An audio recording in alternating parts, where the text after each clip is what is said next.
I think it's pretty egregious what's been happening to us the last few games. A minus 31 free throw discrepancy. And I might be able to understand it if we were just chucking threes, but we're not. We're attacking the rim. And the disrespect right now for our team has been pretty unbelievable. The WNBA playoffs are meant to showcase the best of competition, but this year's semifinal clash between the Indiana Fever and Las Vegas Aces has erupted in controversy. Head coach Stephanie White is demanding a full investigation after accusing referees of blatant corruption that may have rigged the outcome. Fans watched in disbelief as questionable calls piled up, overshadowing the talent on the court. This isn't just about one game. It's about the integrity of the league itself. Did officials truly tip the scales against the Fever, a coach's breaking point, and a league exposed? Indiana Fever's head coach, Stephanie White, did something that coaches almost never dare to do. She shattered the silence and said out loud what millions of fans had already been screaming at their screens. With her voice heavy with frustration, yet steady with conviction, she pointed directly at the numbers, the lopsided statistics that no one could ignore. The free throw gap between the Indiana Fever and the Las Vegas Aces wasn't just large. It was outrageous, the kind of disparity that turns a fair contest into a farce. Disrespect. That was the word White chose, and it echoed far beyond the post-game press conference. In one word, she summed up the humiliation, the injustice, and the growing suspicion that this playoff series wasn't being decided solely by the athletes on the court. The word cut through the noise like a blade. Coaches usually avoid this territory. They know the cost of criticizing referees, fines, suspensions, or worse. Most speak in coded language, dancing carefully around the elephant in the room. But White didn't tiptoe. She sprinted across that invisible boundary. Her demand for a full, league-wide investigation wasn't just about protecting her players. It was about something bigger, the credibility of the WNBA itself. If fans, players, and coaches begin to believe that games are influenced, or worse, rigged, by the officials, then the very soul of the league is at risk. And White was not alone. The anger wasn't confined to Indiana's locker room. Across the nation, social media exploded with evidence, outrage, and disbelief. Clip after clip went viral. Phantom fouls where no contact was made, blatant hacks that went uncalled, challenges that were ignored as if they never happened. The reel played on an endless loop, each replay deepening the sense of betrayal. Analysts joined the chorus, dissecting plays frame by frame on national television. "How is this not a foul?"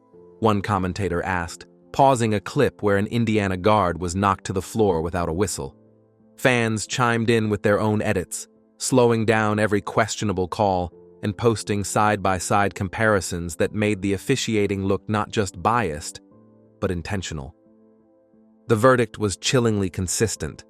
The Fever weren't just fighting the defending champions, the powerhouse Las Vegas Aces.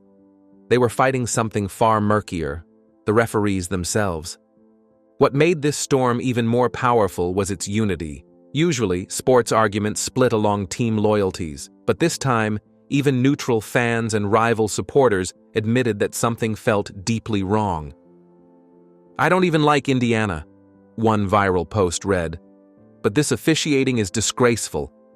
That kind of universal agreement is rare in sports, and dangerous for a league trying to grow its fan base. Stephanie White had thrown down the gauntlet, and the basketball world picked it up. This was no longer about one playoff series, one team, or even one season. It had become a fight for trust, for fairness, for the integrity of competition.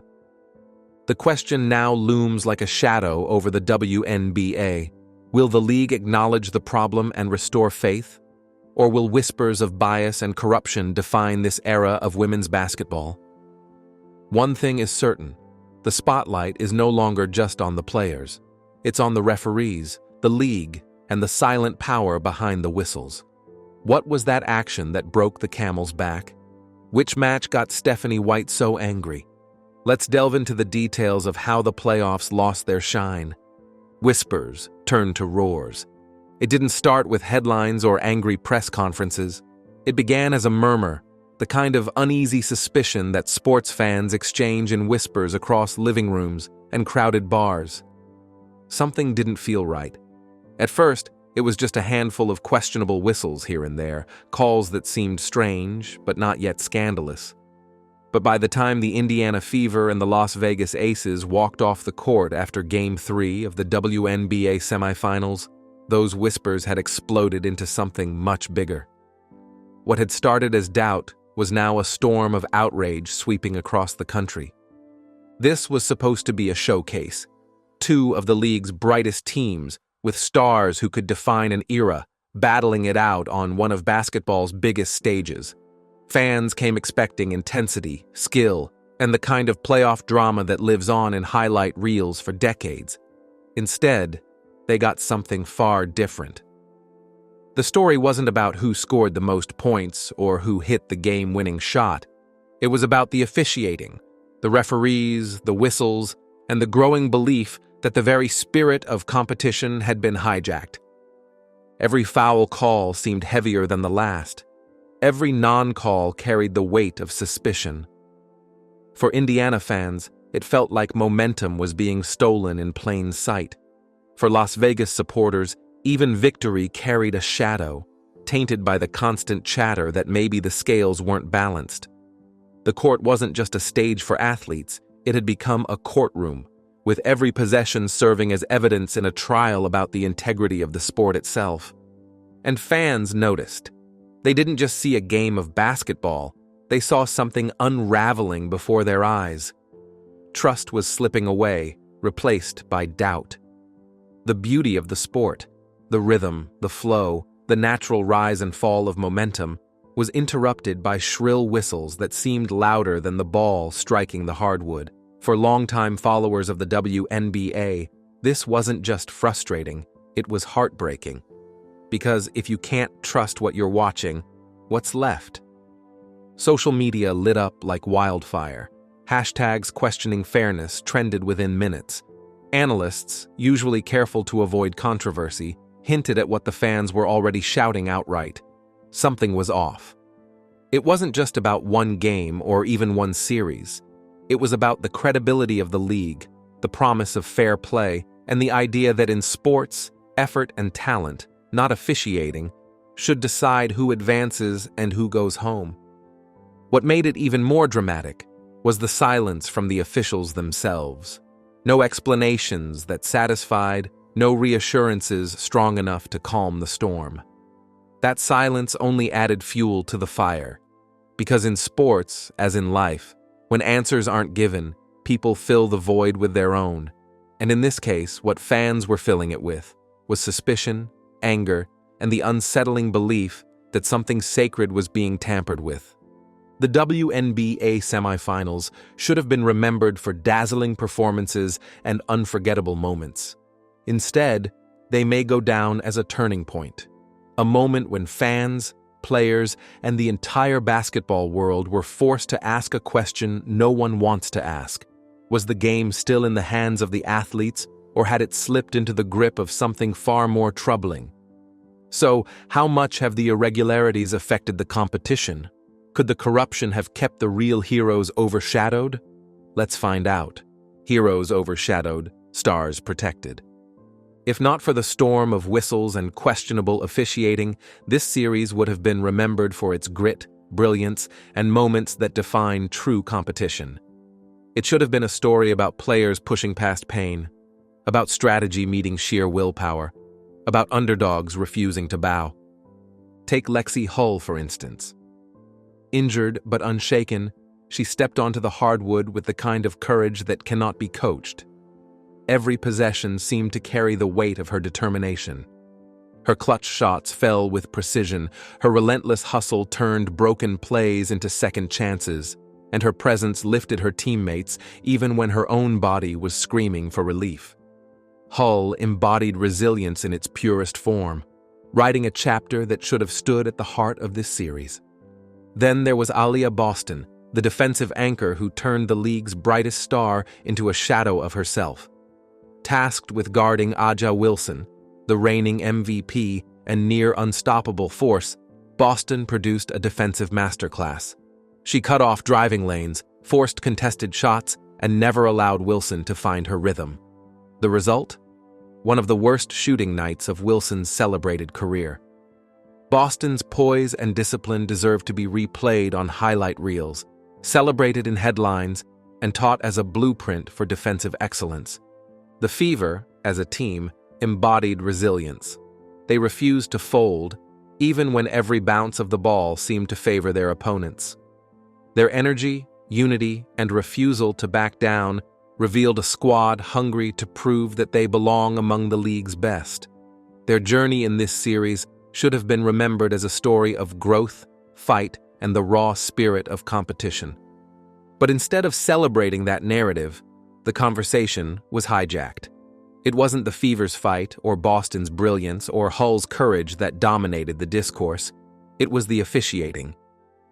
Vegas appeared to play with a freedom Indiana was denied. Calls that tightened Indiana's every move seemed to vanish when the Aces had the ball. Momentum, that delicate balance that often determines close contests, was tilted by whistles. Stars on one side seemed wrapped in protective armor, while the Fever's effort was suffocated by fouls that felt uneven at best, unjust at worst. And so, the story shifted. What should have been a celebration of a young team's resilience instead became a saga of frustration. The courage of Lexi Hull, the defensive genius of Aaliyah Boston, and the grit of the Fever as a whole were pushed into the background. What lingered instead were questions about fairness, about consistency, about whether the game was truly allowed to breathe. Fans deserved to witness a battle of talent, not a contest overshadowed by officiating debates.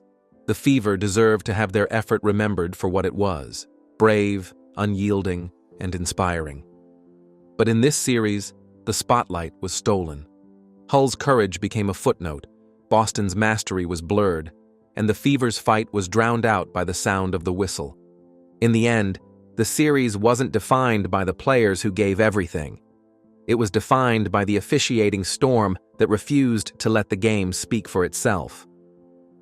While Stephanie White decided to voice out her concerns, could this possibly be the first of its kind? Has the corruption been going on for a while? Let's dive into the details of similar crises in the WNBA. The WNBA's officiating crises. The WNBA has long carried the reputation of fierce competition, skilled athletes, and some of the most passionate fans in sports. Yet, beneath the fast-paced action and inspiring storylines, one issue has continued to bubble: officiating. For years, fans and players have quietly grumbled about questionable calls and missed fouls, but this season, the frustration has spilled over. What was once whispered in locker rooms and debated on fan forums is now being shouted from arenas and plastered across social media. That frustration recently erupted visibly during a fiery clash between the Minnesota Lynx and the Washington Mystics. The game was already physical, emotions were running high, and every possession seemed to matter. Then came the moment that lit a fire under everyone watching. Mystics rookie Sonia Citron drove into the paint, clearly absorbing heavy contact from Dejonai Carrington. Viewers expected the sharp sound of the referee's whistle, the routine confirmation of what seemed obvious: a foul. But the whistle never came. The stunned silence that followed quickly gave way to outrage. Fans watching at home and in the arena couldn't believe what they had just seen. To make matters worse, the referees initially called a foul, then reviewed the play, and after a long look at the replay, shockingly overturned the decision. One fan captured the mood perfectly on social media, posting, "You're telling me I have to respect @WNBA officials when they go to the instant replay booth and miss calls like this? This garbage expletive-type call." The tweet quickly spread, drawing thousands of reactions. For many, it summed up the deep frustration with what has become a recurring theme: inconsistency. This wasn't just about one play. It wasn't even just about one game. It was the boiling point of a season-long pattern where players and fans feel the officiating hasn't lived up to the level of talent on the court. When elite athletes are giving everything, the last thing anyone wants is for the story of the night to be about the referees instead of the players. Yet, time and again, the conversation circles back to officiating. Whispers of bias and inconsistency have been growing louder all season. Coaches, though often careful with their words to avoid fines, have let their frustrations slip in post-game pressers.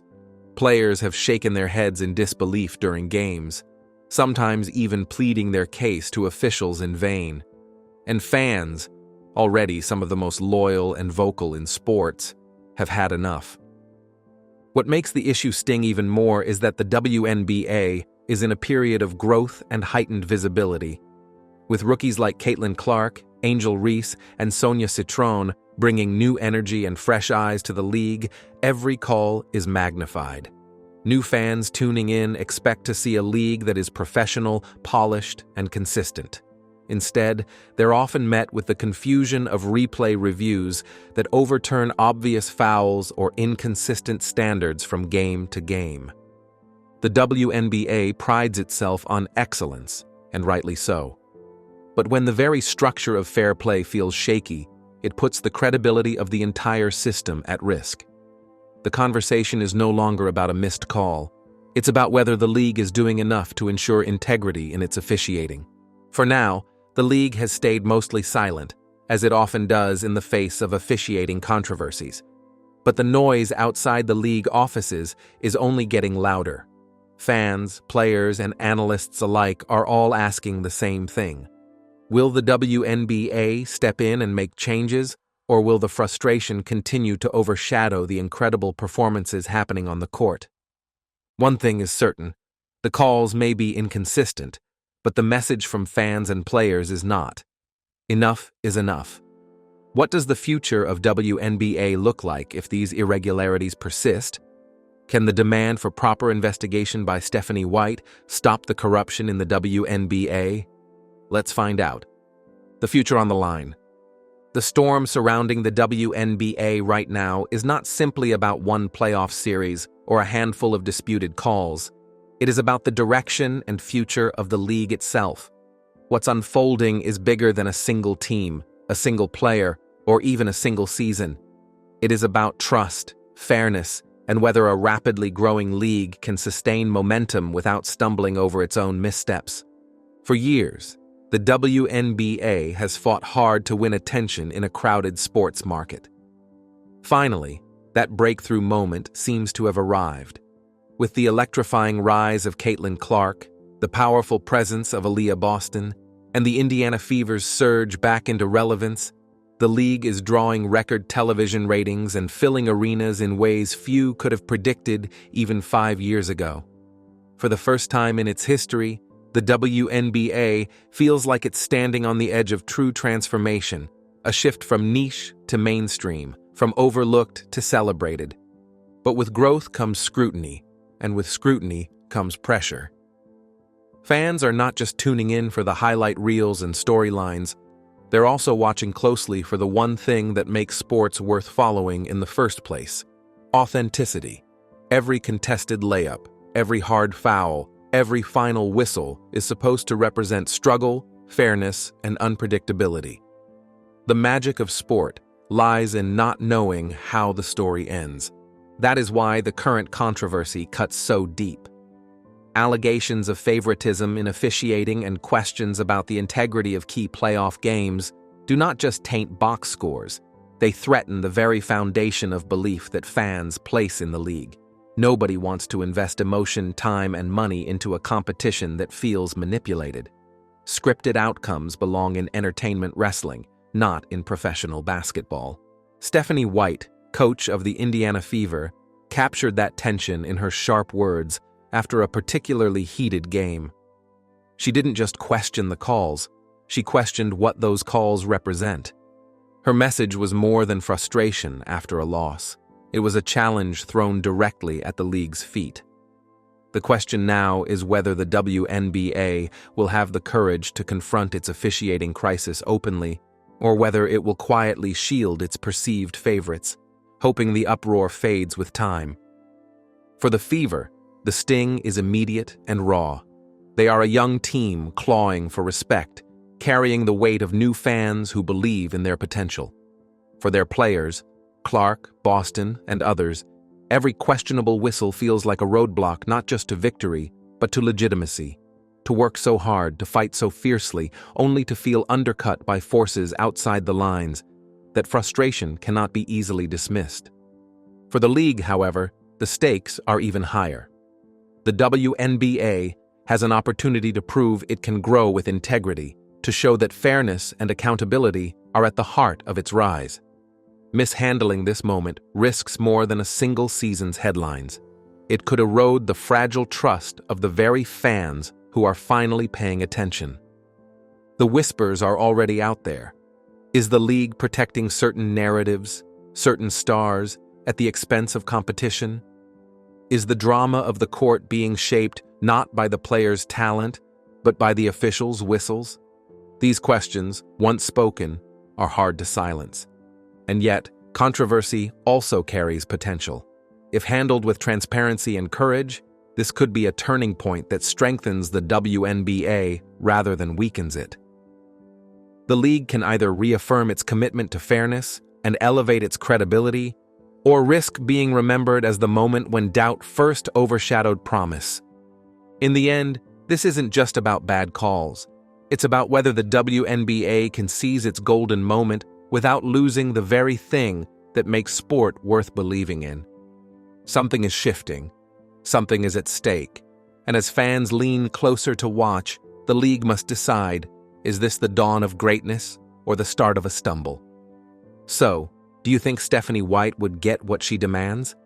Can her request end the WNBA corruption? We would love to hear your thoughts in the comments below. Don't forget to like and subscribe.